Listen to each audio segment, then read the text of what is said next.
सर्दियों की एक ठंडी रात थी। पहाड़ों के बीच बसा एक छोटा सा गांव, जहां हर चीज शांत थी। धुंध ने पूरे गांव को अपनी चादर में ढक रखा था। गांव के सबसे आखिरी छोर पर एक पुराना लेकिन भव्य बंगला खड़ा था। उस बंगले में अकेली रहती थी एक लड़की, जिसका नाम था निहारिका। निहारिका शहर से आई थी और इस बंगले में कुछ महीनों से रह रही थी। लोग कहते थे कि ये बंगला पहले से ही डरावनी घटनाओं के लिए बदनाम था, लेकिन निहारिका ने इन बातों को बस अफवाह समझा था। उस रात निहारिका ने फायरप्लेस के पास बैठकर किताब पढ़ने का मन बनाया। जैसे ही उसने किताब खोली, बंगले के मुख्य दरवाजे पर जोर से दस्तक हुई। यह सुनकर उसके हाथ से किताब छूट गई। इतनी रात को कौन हो सकता है? उसने घड़ी देखी, रात के 11 बज रहे थे। कुछ पल के लिए वह वहीं रुकी, लेकिन दस्तक दोबारा सुनाई दी। इस बार आवाज और भी तेज थी।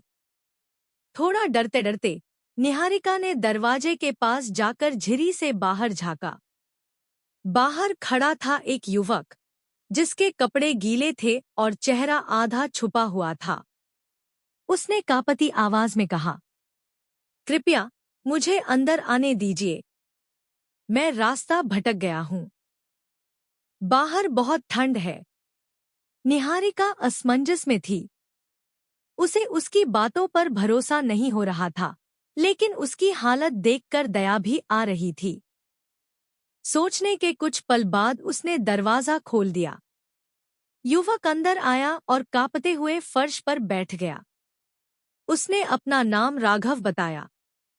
निहारिका ने उसे गर्म कपड़ा दिया और पूछा, तुम इतनी रात यहाँ कैसे आ गए? यह तो बहुत सुनसान इलाका है।